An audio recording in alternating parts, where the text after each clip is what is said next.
Assalamualaikum warahmatullahi wabarakatuh. Perkenalkan, nama saya Mahendra Surya dengan NIM D400230039 dari Fakultas Teknik dan Prodi Teknik Elektro. Di sini saya akan mempresentasikan tugas dari Pak Tindyo, yaitu matkul Elektronika Daya. Di sini saya akan menjelaskan antara perbedaan antara power instantaneous RMS dan rata-rata. Dalam sistem kelistrikan daya memiliki beberapa pengukuran yang penting untuk memahami bagaimana energi listrik itu sendiri dikonsumsi dan dialirkan dalam suatu rangkaian. Daya instantaneous atau daya sesaat. Daya sesaat itu sendiri adalah daya listrik yang terjadi pada momen tertentu dalam suatu siklus tegangan atau arus. Nilai daya ini terus berubah seiring waktu karena bergantung pada perubahan tegangan dan arus dalam sistem. Konsep ini sering digunakan dalam analisis dinamis sistem kelistrikan, seperti saat melihat bagaimana daya berfluktuasi dalam suatu periode gelombang AC. Daya RMS atau root mean square adalah pengukuran daya yang mencerminkan nilai efektif dari sinyal AC. RMS sendiri digunakan untuk menyatakan daya dalam sistem AC dengan cara yang setara dengan daya DC yang menghasilkan efek pemanasan yang sama pada suatu beban. RMS berguna dalam menghitung konsumsi daya pada perangkat listrik, rumah tangga, dan industri karena memberikan gambaran lebih akurat tentang daya yang benar-benar digunakan. Nah, untuk daya rata-rata dihitung dengan mengambil nilai rata-rata dari daya selama satu siklus penuh. Nilai ini memberikan informasi tentang jumlah energi listrik yang dikonsumsi oleh suatu perangkat dalam jangka waktu tertentu. Dalam sistem AC murni atau tanpa komponen DC, daya rata-rata dapat lebih kecil dari daya sesaat maksimum karena adanya fluktuasi siklus tegangan dan arus. Yang kedua, fenomena total harmonic distortion atau THD. Apa itu THD sendiri adalah fenomena dalam sistem listrik di mana gelombang tegangan atau arus mengalami distorsi akibat adanya harmonisa. Harmonisa adalah gelombang tambahan yang memiliki frekuensi kelipatan dari frekuensi dasar. Untuk penyebab THD, yaitu THD biasanya terjadi dalam sistem yang menggunakan peralatan elektronik non-linear seperti satu daya switching, adaptor laptop atau charger HP, lampu LED dan lampu hemat energi, motor listrik dengan inverter, perangkat elektronik dengan rectifier. Ketika peralatan ini bekerja, mereka mengubah bentuk gelombang listrik yang ideal menjadi bentuk yang lebih kompleks, menambah komponen harmonik yang tidak diinginkan.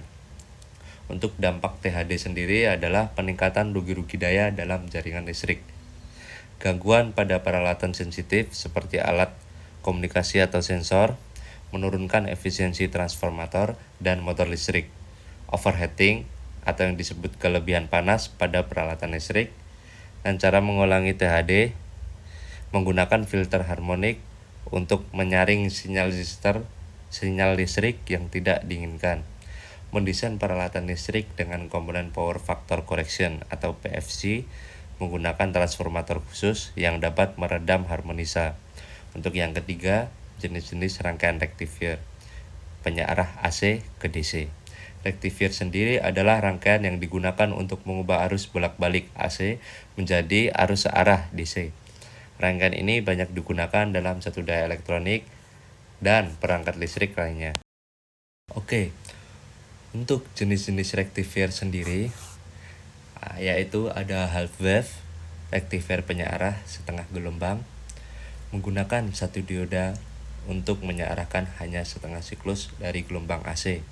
Sederhananya, AC sederhana, tetapi hasilnya tidak efisien karena hanya menggunakan separuh gelombang.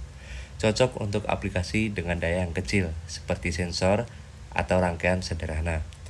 Full wave rectifier penyearah gelombang penuh menggunakan 2 dioda dalam konfigurasi center tap transformer untuk menyearahkan seluruh siklus gelombang AC.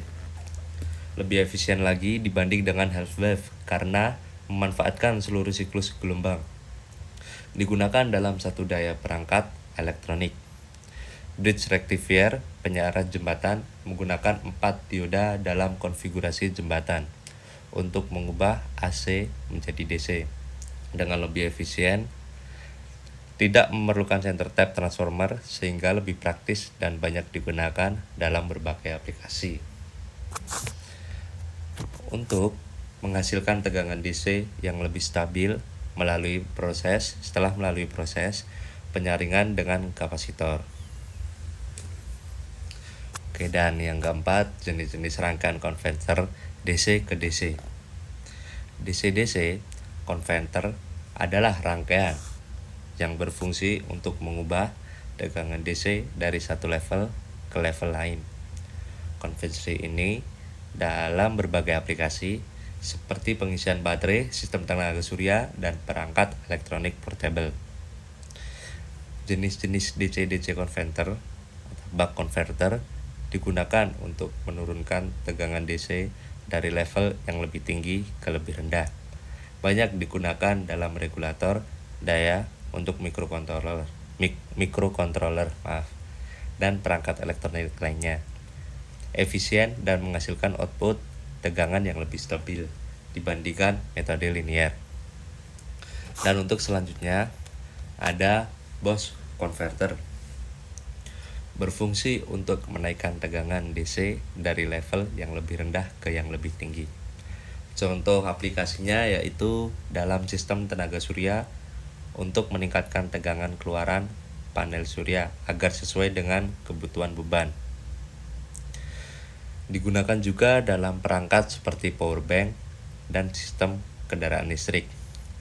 Ada lagi buck boost converter, kombinasi dari buck dan boost. Converter yang dapat menaikkan atau menurunkan tegangan sesuai dengan kebutuhan.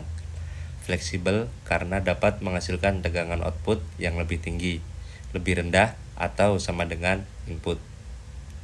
Digunakan dalam sistem memerlukan rentang tegangan input yang luas, seperti baterai yang dayanya bervariasi. Speed converter mirip dengan boost converter, tetapi dengan stabilitas tegangan yang lebih baik. Banyak digunakan dalam aplikasi industri dan kendaraan listrik yang memerlukan pasokan daya stabil. Dan kesimpulan dari semua yang saya presentasikan tadi, yaitu daya listrik dapat diukur dalam bentuk daya sesaat, RMS, dan rata-rata. Masing-masing memiliki peran penting dalam analisis konsumsi energi. Total harmonic distortion atau THD adalah gangguan listrik yang dapat menurunkan efisiensi sistem dan menyebabkan gangguan pada peralatan listrik. Rectifier digunakan untuk mengubah AC menjadi DC dengan beberapa jenis seperti half wave, full wave, dan bridge rectifier.